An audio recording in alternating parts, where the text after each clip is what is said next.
What is going on, guys? Mitokino here, and today I'm going to be talking to you guys about my first automotive film.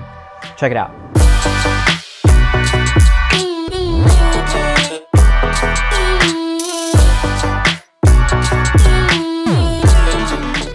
For those of you who don't know who I am, my name is Ivan, aka Mitokino, and this channel is purpose-built and specializes in anything and everything automotive. That's pretty much what I do, automotive filmmaking. And at the side, of course, is automotive photography. And I wanted to share with you guys how I basically made my very first film for a brand when I was just starting out. Now, many of you probably have seen this video, maybe of you probably not, but I will be leaving a link into this right here. Now, the Corsa Performance is obviously about 2 years old. It's definitely not the newest car video out there. And I've certainly made a lot more other films throughout that time. But really, the Corsa Performance video is one of those pieces that I've really cherished, just because it was quite the turning point for me in terms of deciding what I wanted to do for pretty much the rest of my life. I've certainly grown a lot from it, and it's not necessarily the best. For me as someone who was just starting out, at the time when we released it, we ended up getting quite a bit of traction for it, and we had about 90,000 views in total in Instagram, and we were actually also featured in SEMA, which was quite the big deal for us at the time. And so I figured I'd share it with you guys. I haven't really shared some of the footage. So the behind the scenes was actually shot from a camcorder, and my friend Aldus really wanted to try it out. And so I figured, why not, man, do it. How it all began was me and Turk were, going back and forth about doing a photo shoot of his car. At the time, he ended up just getting a new CTS-V pedestal edition, which is pretty rare. He really wanted some cool photos for it.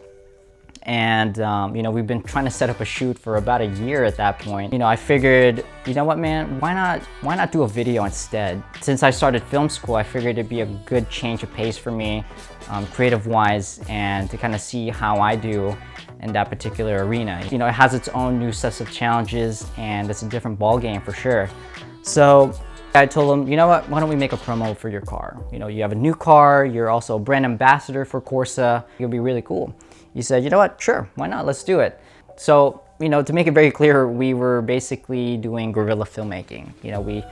We didn't have the opportunity or the money to be able to hire, proper Russian arms and close off roads. And for me, the name of the game was to use the resources that I have and use it the best possible I can.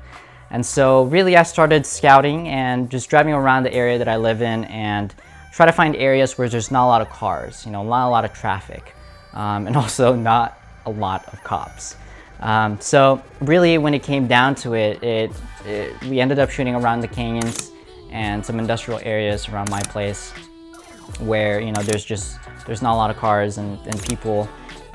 And I came back on different times to make sure that it is the way that it is, which is no cars. The images that I ended up taking, because I wanted to make sure that he understood what he was getting into, the type of roads he was going to be driving.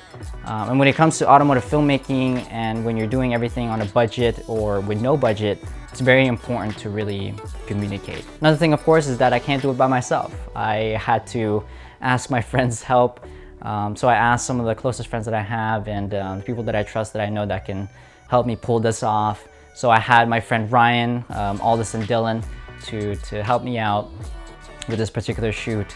When it came down to it, I had Ryan do the driving, I had Aldus do the behind the scenes, and I had Dylan as the cam op, and while I do all of the controls for basically the gimbal and directing and so on.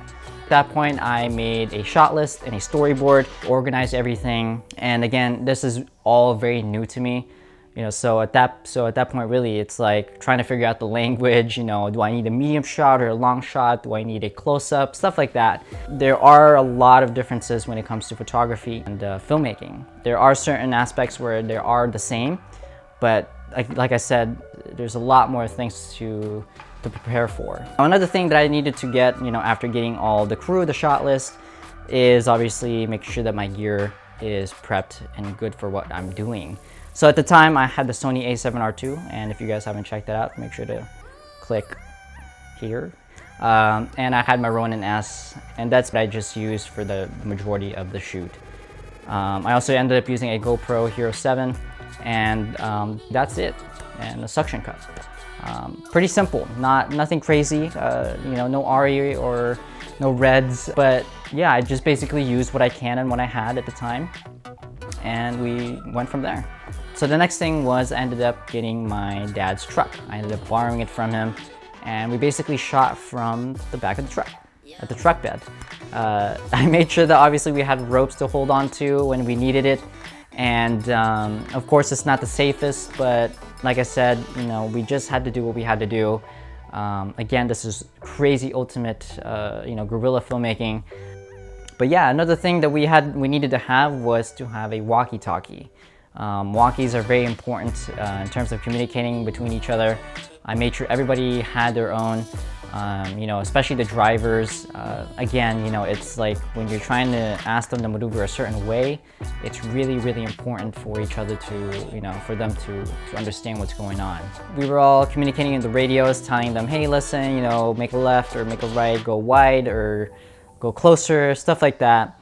And so, you know, overall, it all worked out, and we were able to finish the shoot in about 4 hours. And yeah, we actually ended up doing some photo shoots as well afterwards. I ended up taking some pretty cool photos for the car. And that's basically how we shot the Corsa Performance video. It was a pretty cool experience. It was very, very exhilarating. It was a lot of fun for sure. And I certainly have a ton more content coming out, and you know, make sure you guys check it out and stay tuned for it.